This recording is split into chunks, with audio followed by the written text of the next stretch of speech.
পশ্চিম মেদিনীপুর জেলার দাসপুর 1 ও 2 ব্লক এবং ঘাটাল ব্লকের হাজার হাজার যুবক ভিন রাজ্যে স্বর্ণশিল্পের সাথে যুক্ত। এলাকাবাসীর দীর্ঘদিনের দাবি ছিল একটি গোল্ড হাব তৈরি করে দেওয়ার। এলাকাবাসীর চাহিদাকে মান্যতা দিয়ে 2023 সালের 16 ফেব্রুয়ারি মুখ্যমন্ত্রী মমতা বন্দ্যোপাধ্যায় গোল্ড হাবের শিলান্যাস করেন। দাসপুর 2 নম্বর ব্লকের ফরিদপুর এলাকায় শুরু হয় গোল্ড হাব তৈরির কাজ। 3 তলা বাড়ি বিশিষ্ট এই গোল্ড হাব তৈরির জন্য মোট খরচ হয়েছে 7,86 লক্ষ টাকা। 2 বছরের মধ্যে কাজ প্রায় শেষের পথে, আর এখন তা শুধু উদ্বোধনের অপেক্ষায়। এলাকার মানুষ চাইছেন মুখ্যমন্ত্রীর হাত ধরে উদ্বোধন হোক। গোল্ড হাব চালু হলে বৃদ্ধ মা বাবা এবং পরিবারকে ছেড়ে মাসের পর মাস ভিন রাজ্যে কর্মসূত্রে পড়ে থাকতে হবে না ঘাটাল মহকুমার যুবকদের। বাড়ির সামনেই কাজ পাবে, তাই স্বভাবতই খুশি এলাকার মানুষরা।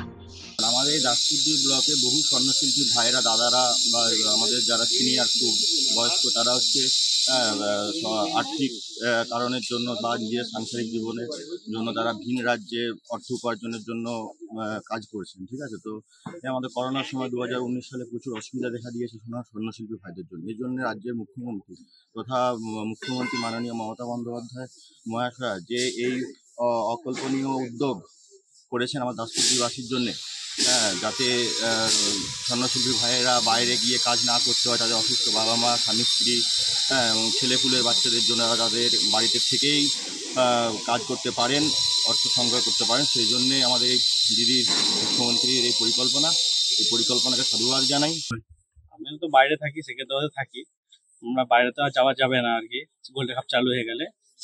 এই জন্য দিদিকে ধন্যবাদ জানাই, যাতে আমাদের কাজটা তাড়াতাড়ি চালু হয়ে যায়, তাই তো কামনা করছি দিদি তাড়াতাড়ি কাজটা চালু করতে। গোল্ড কাপ ভিন রাজ্যে থাকতেন, পরিবার পরিজনকে ছেড়ে পরিজনকে তো থাকতে তো হতো, সব মাসে বছরে একবার কি দুবার আসা হতো, এর বেশি আগে হতো না। বাড়ির সামনে থাকবো, সব কিছু সুবিধা ফ্যাসিলিটি পাবো, এটাই চাইছি। চালু হয়ে গেলে আমাদের সুবিধা হবে। আমাদের গোল্ড হাবের উদ্দেশ্য হচ্ছে আমাদের এই এলাকায় দাসপুর 2 নম্বর ব্লক বা দাসপুর থানা এলাকায় হাজার হাজার মানে স্বর্ণশিল্পী ভাইয়েরা রয়েছে, যারা জীবিকা অর্জনের জন্য নিজের বৃদ্ধ পিতা মাতা ঘর সংসার ছেড়ে দিয়ে ভিন রাজ্যে তারা পাড়ি দিয়ে জীবিকা নির্বাহ করছে।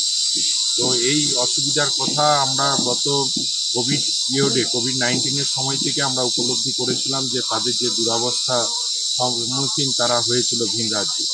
তো সেই হিসাবে আমরা মাননীয় মুখ্যমন্ত্রী মমতা বন্দ্যোপাধ্যায়ের কাছে আমরা আমাদের এই স্বর্ণশিল্পী ভাইদের বিষয়টা আমরা দেখার জন্য, গুরুত্ব সহকারে বিবেচনা করার জন্য আমরা আবেদন জানিয়েছিলাম। তারই পরিপ্রেক্ষিতে আমাদের মাননীয় মুখ্যমন্ত্রী মমতা বন্দ্যোপাধ্যায় আমাদের এই দাসপুরে গোল্ড হাবের ঘোষণা করেছিলেন এবং তার কাজ দ্রুত গতিতে চলছে। একটা প্রাথমিক মিটিং হয়েছে, আপাতত 22 জন স্বর্ণশিল্পীর একটা লিস্ট করা হয়েছে, তাদের মিটিং হয়েছে, সেখানে তারা টাকা জমা দিতে শুরু করেছে। এবং এই এসপিভি যেটা হয় স্পেশাল পারপাস ভেহিকেল, এটা আশা করা যাচ্ছে আগামী সপ্তাহের মধ্যে কমপ্লিট হবে, ব্যাংক অ্যাকাউন্ট ওপেনিং হয়ে যাবে এবং কনস্ট্রাকশনের কাজ প্রায় শেষের পথে। আশা করা যায় আগামী মাসের মধ্যে এটা কমপ্লিট হয়ে যাবে। তারপর ফিজিক্যাল কনস্ট্রাকশন হয়ে যাওয়ার পর যত তাড়াতাড়ি সম্ভব সেখানে কাজ শুরু করা যাবে। দাসপুর 2 ব্লক প্রশাসন এবং পঞ্চায়েত সমিতি, তার সঙ্গে জেলা পরিষদের কর্মাধ্যক্ষ সবাই মিলে ওটার মধ্যে বেশ ভালোভাবেই দেখছেন। আমি আশা করা যায় যে এই বছরের মাঝামাঝি অর্থাৎ 2-3 মাসের মধ্যেই কিন্তু আমরা কাজ শুরু করে যেতে পারবো, প্রোডাকশন শুরু করা যেতে পারে এখান থেকে। স্যার, স্বর্ণশিল্পীদের কী সুবিধা হবে এতে? অনেকেই বাইরে কাজ করেন, যে স্বর্ণশিল্পীরা মেম্বার আছেন তার মধ্যে অনেকেই আছে তারা হয়তো দেশের বাইরে বা রাজ্যের বাইরে বিভিন্ন জায়গায় কর্মরত। তো তারা যদি এখানে নিজেদের মাতৃভূমিতে কাজ করার সুযোগ পায়, এস্টাবলিশমেন্ট পায়, তাহলে আশা করা যায় যে তাদের কাজ করার একটু পরিবেশ ভালো হবে এবং স্বর্ণশিল্পী যারা তাদের বাড়িতে বসে কাজ করলে তাদের হয়তো একটু সংসারিক দিক থেকেও সুবিধা হবে। পশ্চিম মেদিনীপুর থেকে নিজস্ব প্রতিনিধির রিপোর্ট, এএনএম নিউজ।